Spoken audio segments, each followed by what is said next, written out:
आपण ऐकतोय डॉक्टर सौ अनुराधा सुधीर कुलकर्णी लिखित तुका विठ्ठल सर्वांगे.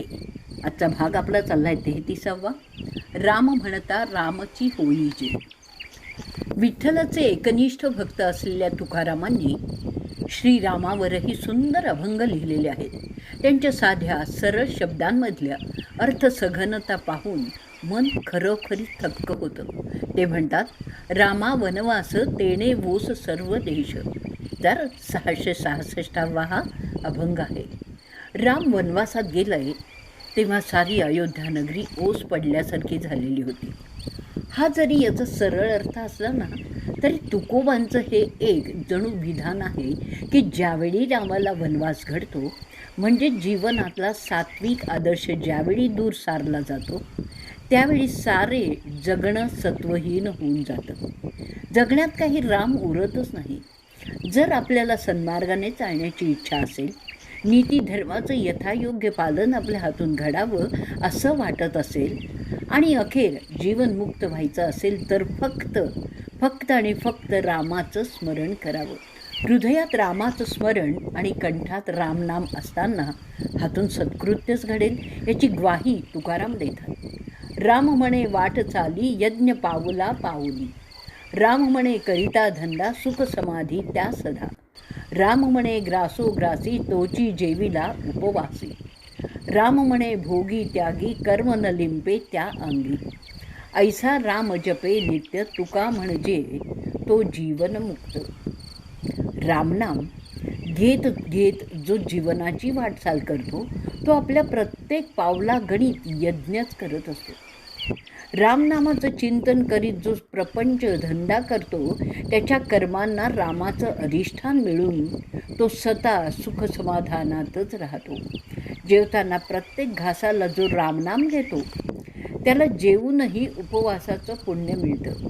आपल्या भोगकर्मात किंवा त्यागकर्मात जो रामनामाचं स्मरण करतो त्याला कुठल्याही प्रकारचं कर्मबंधन लागत नाही. अशा रीतीने रामनाम घेणारा जीवनमुक्तच होतो. यज्ञ म्हणजे त्यागाचं प्रतीक. रामनामाच्या जपाने सर्व भोग त्यागाने भोगले जातात. अर्थातच आपल्या भोगात सर्वांना सामावून घेतलं जातं. आपल्या व्यवसायात कृतकृत्यतेचं समाधान प्राप्त होतं. जेवूनही उपवासाचं पुण्य लाभतं, कारण रामस्मरण करणारा सर्वांना तृप्त करून नंतर स्वतः जेवतो. रामजपाने भोगाचा आणि त्यागाचाही ताठा अंगी चढत नाही. म्हणून माणूस कर्म करूनही निर्लेपच राहतो आणि शेवटी जीवनमुक्तच होतो. यानंतर तुकाराम रामचरित्राचं गुणगान करतात. तारी ऐसे जड उदकावरी जो दगड. तो हा न करीते काही कारे लीन व्हा ना पायी. शिळा होती मनुष्य झाली ज्याच्या चरणाचे चाली. वानरा हाती लंका घेवविली म्हणे तुका. 3668वा अभंग आहे. सागरावर सेतू बांधण्याच्या वेळी ज्या रामाने जड दगड पाण्यावर तारलेले आहेत तो राम काही करू शकत नाही असं काहीही नाही. त्याने आपल्या पदस्पर्शाने पाषाणरूपी अहेललेल्या मनुष्यरूप दिलेलं आहे. वानरांच्या हातून बलाढ्य लंका जिंकलेली आहे. अशा रामाच्या चरणी तुम्ही लीन का होत नाही असा प्रश्न ते अभक्तांना करतात. समुद्र मंथनाच्या वेळी जे हलाहल विष बाहेर आलं आणि साऱ्या विश्वाला जाळू लागलं ते शिवानी प्राशन करून सर्वांना त्यापासून वाचवलं. पण त्यामुळे शिवाच्या कंठाचा दाह व्हायला लागला. तेव्हा शंकराने रामनामाचा जप सुरू केला. त्यावेळेसच त्यांचा कंठ शीतल झाला. हा पौराणिक दाखला देऊन तुकोबा सर्वांच्या कल्याणासाठी झटणाऱ्यांच्या मागे राम उभा असतो हे सिद्ध करतात आणि आपणास रामनाम घेण्यासाठी प्रवृत्तही करतात. रामनाम जपाने ऐहिक सुखोपभोगही मिळतील असं नाही, पण ज्या 3.5 हाताच्या नाशिवंत देहात गुंतून आपण त्याच्याच संकोचित सुखदुःखात अडकतो त्या देहाच्या मोहबंधनातून आपण रामनाम जपाने बाहेर पडू शकू आणि आत्मारामाच्या अनंत स्वरूपाचा परमानंद प्राप्त करू शकू.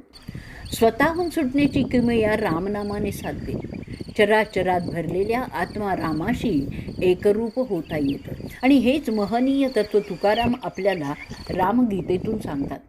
रामनाम रसातील अवीट गोडी तुकाराम स्वानुभवाने सांगतात की राम म्हणता रामची होईजे, पदी बैसोनी पदवी घेईजे. ऐसे सुख वचनी आहे, विश्वासे अनुभव पाहे. राम रसाची या चवी, आन रसी रुचती केवी. तुका म्हणे चाखोनी सांगे, मज अनुभव आहे अंगे. 3669 हा अभंग आहे. जेव्हा आपला जीवभाव ओतून रामनाम घेतलं जातं तेव्हा त्या रामनाम जपाच्या पुण्याईनेच रामपद प्राप्त होतं. जीवपदात असूनही रामनाम जपाने आत्माराम पदाची पदवी घ्यावी असं सुख नाम जपात आहे. त्याचा तुम्ही अनुभव घेऊन बघा. ज्याला रामनाम रसाची गोडी लागलेली आहे त्याला अन्य रस कसे बरं आवडतील. तुकाराम म्हणतात, मी स्वतः रामनाम रसाचा अनुभव घेऊन तुम्हाला हे सांगत आहे. आनंदासाठी सुकून जाणाऱ्या थेंबाची का मागणी करावी, अख्खा आनंद सागरच प्राप्त करावा ना. रामरसाची या चावी, आन रस रुचती केवी. तुका म्हणे चाखोनी सांगे, मज अनुभव आहे अंगे. 3669 हा अभंग आहे. तुकोबा म्हणतात, एकदा या रामरसाची चव लागली ना की दुसरे रस कसे रुचतील. या रामरसाची अवीट गोडी मी चाखलेली आहे. तुम्हाला माझ्या अनुभवाचं बोल ऐकवत आहेत. अशा रीतीने रामावरच्या अवघ्या 10-12 अभंगातून तुकारामांनी संपूर्ण कर्मयोग, भक्तियोग आणि ज्ञानयोगाची ओळख करून दिलेली आहे. तरीही स्वतःकडे कमीपणा घेत ते म्हणतात, मी तो अल्पमतिहीन, काय वर्णू तुझे गुण. उदकी तारिले पाषाण, हे महिमान नामाचे. 3679 हा अभंग आहे. रामा, अल्पमती असा मी तुझ्या गुणांचं काय रे वर्णन करू. तुझ्या नामात तर जड पाषाण पाण्यात तारण्याचं महिमान आहे. रामनामाचं महात्म्य सांगून तुकाराम स्वतःही त्यात रंगून जातात. राम जानकी जीवन, योगी यांचे निज ध्यान. राम राजीव दोचन, तुका चरण वंदितो. 3679 हा अभंग आहे. जानकीचं जीवन असलेला राम हाच योग्यांचं आत्मध्यान आहे. कमळासारखे डोळे असणाऱ्या रामाच्या चरणांना तुकाराम वंदन करतात. आपणही आपला आजचा इथे भाग संपवणार आहोत. उद्याच्या भागात आपण आंधळा आणि पांगळा हा विषय घेऊन येणार आहोत. जय जय राम कृष्ण हरी. जय जय राम कृष्ण.